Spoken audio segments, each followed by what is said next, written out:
Supreme court में जनहित याचिकाएं तो कई दाखिल होती हैं, लेकिन एक ऐसी जनहित याचिका आई है जो शायद इससे पहले दुनिया भर में कहीं नहीं आई होगी।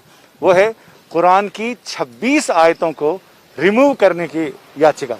और हम बात कर रहे हैं, याचिकाकर्ता हमारे साथ हैं सैयद वसीम रिजवी। वसीम साहब, ये कौन सी 26 आयतें हैं जिसको आपने रिमूव करने की अर्जी लगाई है सुप्रीम कोर्ट में?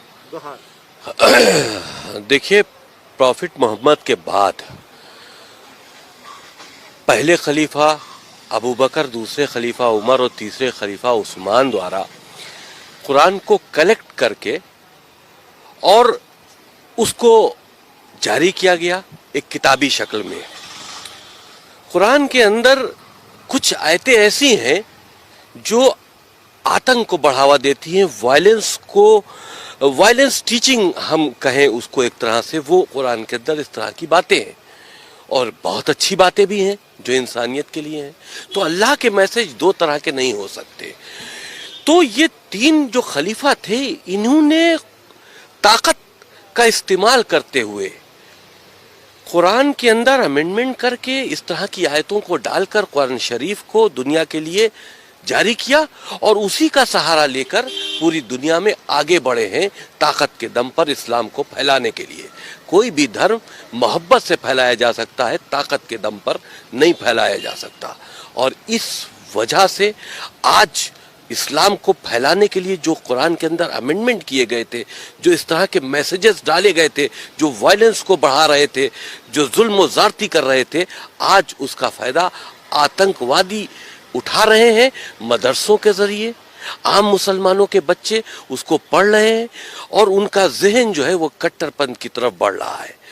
तो ये बहुत नुकसानदेह, बहुत सी ऐसी बातें हैं जो हमने अपनी पहल में लिखी हैं, लेकिन क्योंकि अभी हमने PIL दाखिल की है, कोर्ट में पेंडिंग है, वो बातें हम खुलकर नहीं बता सकते। लेकिन हमें उम्मीद है कि ये चीज़ें कोर्ट को इसमें इंटरफेरेंस करना चाहिए। हमारी देश की सुरक्षा से जुड़ा मामला है।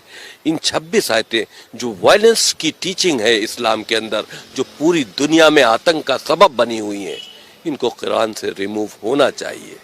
आपको लगता है कि कोर्ट ऐसे संवेदनशील मामले में, जिसमें एक फेथ से जुड़ा हुआ मामला है, उसमें मुदाखलत करेगा?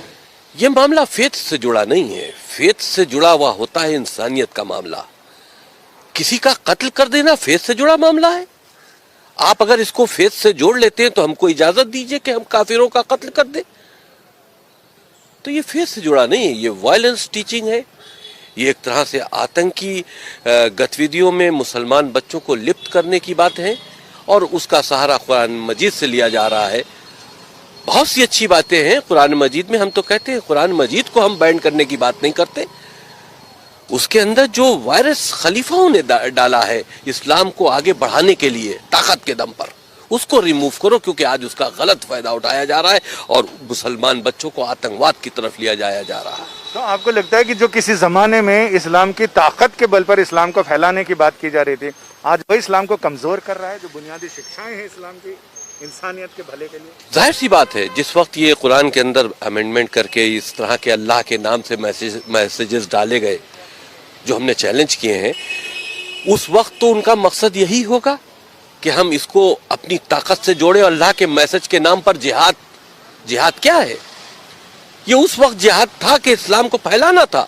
आज वो जिहाद का गलत इस्तेमाल हो रहा है, आतंकवादी जिहाद का इस्तेमाल कर रहे हैं। तो उस वक्त तो इस्लाम का दायरा बढ़ाने के लिए ये काम किया गया था, लेकिन आज इस्लाम उसी से बदनाम हो रहा है। हमारे साथ सुधाकर द्विवेदी जी हैं, जिन्होंने ये सारी पिटीशन ड्राफ्ट भी की है और इसके बारे में इनके तकनीकी पहलुओं पे बात करते हैं कि इसमें आपने इसको संवैधानिक की जो मूल भावना है, जिसमें देश के खिलाफ हमला या देश पर हमला, देश की संप्रभुता, एकता और अखंडता पर, उसके साथ आपने देखिए, जो हमारा संविधान है वो प्रत्येक नागरिक को जो है प्रोटेक्शन देता है। तो उसी प्रोटेक्शन में जो है कोई भी ऐसी टीचिंग नहीं हो सकती जिससे कि आतंकवाद की पढ़ाई हो, जिससे कि आतंकवाद को एजुकेट किया जाए।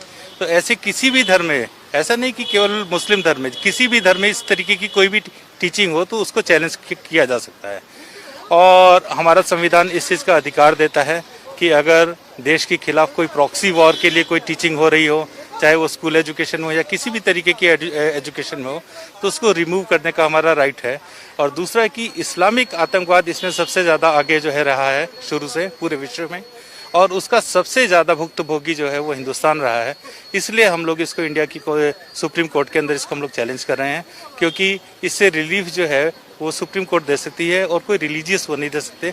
और इसमें कोई रिलीजियस इशू नहीं है, ये कोई धार्मिक उसको हमने कोई चैलेंज नहीं किया है। हमारा केवल इसके अंदर जो मेन ग्राउंड है वो यही है कि कोई भी ऐसी टीचिंग जो आतंकवाद को बढ़ाती हो, जो ह्यूमैनिटी के लिए खतरा हो, उसको रिमूव किया जाए। कुरान एक बहुत अच्छा ग्रंथ है, उसकी जितनी पॉजिटिव चीज़ें वो ज़रूर पढ़ाई जानी चाहिए, लेकिन जो चीज़ें इंसानियत के खिलाफ हो उनको रिमूव करने के लिए हमने इसमें प्रेयर की। आपका बहुत बहुत शुक्रिया। अमूमन इस तरह की याचिकाओं में कोर्ट ये कहता है कि आप अप्रोप्रिएट प्लेटफॉर्म पर इस मामले को लेकर जाएं और वहां अपने सबमिशंस दें। इसी को देखते हुए याचिकाकर्ता ने पहले ही देश के 57 ऐसे रजिस्टर्ड इस्लामिक संगठनों को इस याचिका की प्रति भेजी और उनसे ये कहा कि आपका जवाब इन 26 आयतों पर क्या है, जवाब अभी तक मिला नहीं है। लिहाजा ऐसे में उम्मीद की जा रही है कि अगले हफ्ते शायद ये मामला सुनवाई के लिए सुप्रीम कोर्ट की चौखट पर पहुंच जाए। कैमरामैन अनुराग सक्सेना के साथ संजय शर्मा, दिल्ली, आज तक। पहले खलीफा अबू बकर, दूसरे खलीफा उमर और तीसरे खलीफा उस्मान द्वारा कुरान को कलेक्ट करके और उसको जारी किया गया एक किताबी शक्ल में। कुरान के अंदर कुछ आयतें ऐसी हैं जो आतंक को बढ़ावा देती हैं, वायलेंस टीचिंग हम कहें उसको एक तरह से, वो कुरान के अंदर इस तरह की बातें हैं और बहुत अच्छी बातें भी हैं जो इंसानियत के लिए हैं। तो अल्लाह के मैसेज दो तरह के नहीं हो सकते। तो ये तीन जो खलीफा थे, इन्होंने ताकत का इस्तेमाल करते हुए कुरान के अंदर अमेंडमेंट करके इस तरह की आयतों को डालकर कुरान शरीफ को दुनिया के लिए जारी किया और उसी का सहारा लेकर पूरी दुनिया में आगे बढ़े हैं ताकत के दम पर इस्लाम को फैलाने के लिए। कोई भी धर्म मोहब्बत से फैलाया जा सकता है, ताकत के दम पर नहीं फैलाया जा सकता।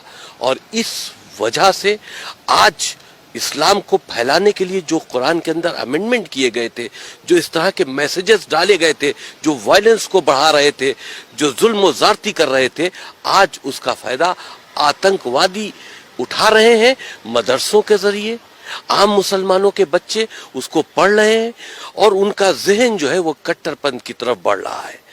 तो ये बहुत नुकसानदेह, बहुत सी ऐसी बातें हैं जो हमने अपनी पहल में लिखी है, लेकिन क्योंकि अभी हमने पीआईएल दाखिल की है, कोर्ट में पेंडिंग है, वो बातें हम खुलकर नहीं बता सकते। लेकिन हमें उम्मीद है कि ये चीज़ें कोर्ट को इसमें इंटरफेरेंस करना चाहिए। हमारी देश की सुरक्षा से जुड़ा मामला है। इन 26 आयतें जो वायलेंस की टीचिंग है इस्लाम के अंदर, जो पूरी दुनिया में आतंक का सबब बनी हुई है, इनको कुरान से रिमूव होना चाहिए। आपको लगता है कि कोर्ट ऐसे